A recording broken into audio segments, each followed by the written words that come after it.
everyone, and welcome to Humanism Unveiled, the podcast where we challenge history and unpack the stories that shape our modern world.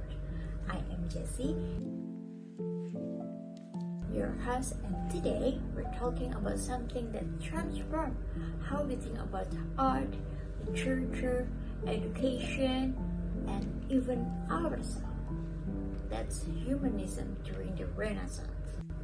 Joining me, there are two awesome speakers that has different takes on this topic. The first one is Nadine, a true believer in the power of Renaissance humanism. Hi, excited to be here. Renaissance humanism was a total game changer, and I'm ready to talk about why. Absolutely. Renaissance humanism wasn't all it's cracked up to be, and I think it's time we dig into the full picture. Okay, without any further ado, let's think kicks off with the basics. What was Renaissance humanism? It was a cultural and intellectual movement that began in Italy in the 14th century. Think of it as a revival of classical learning from ancient Greece and Rome, but with a twist. It celebrates human potential, individual achievement, and critical thinking. Sure, but we also have to remember it was pretty exclusive. Humanism was mostly for elite men, educated, wealthy, and often religious. The average person probably not reading Cicero and Land by candlelight. So, let's talk about the thinkers who brought humanism to life. Definitely Petrarch. He is considered the father of humanism. His love for ancient texts inspired a new way of thinking about self and society. And then Erasmus.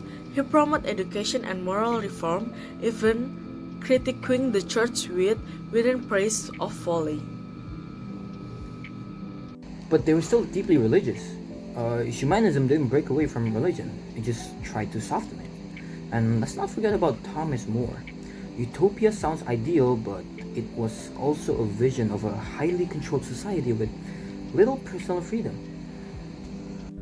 So, complex characters with the both radical and conservative sides.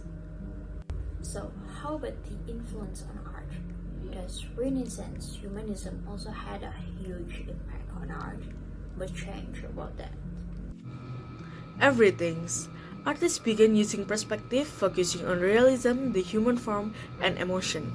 Michelangelo's David or Da Vinci's Vitruvian Man, this work celebrates the beauty and complexity of humanity.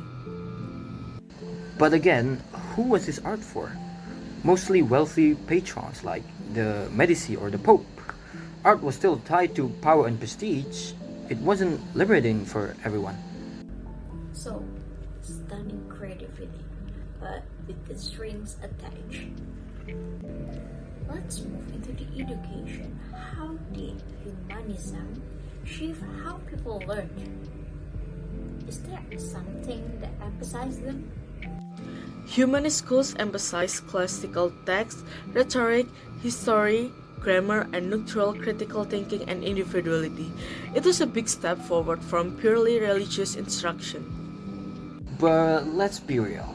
Women, the poor, and most minorities weren't part of this educational renaissance. It's progress, sure, but only for a select few.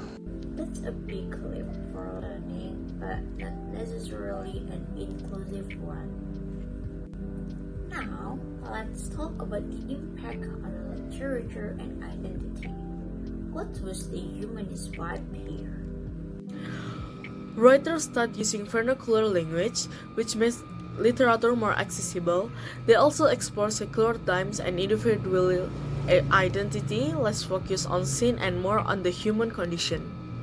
And yet, most of that literature still reinforced the dominant values of the time. Christianity, patriarchy, and elitism. Yes, it was more human, but it was still wrapped in old frameworks. So basically, humanism gave writers a new voice, but not necessarily a free one, right? Okay, let's move on to the next topic and wrap it up. What's the legacy of Renaissance humanism? It laid the foundation for modern science, education, democracy, you name it. It encouraged people to question, create, and think freely. Did, but it also created new power structures. Celebrating great men sometimes meant ignoring the people left behind. A movement full of brilliance and contradiction. So, was the Renaissance humanism a bright light in the darkness, or just a few new form of elite control? Maybe both? It was revolution of the mind. It was progress, but not perfection. Well, I guess this is the end of our amazing discussion. Thank you to our both speakers, Nadine and Arul. Also, I thanks to you too because you listen us from the beginning till the ending. So, see you when I see you. Goodbye.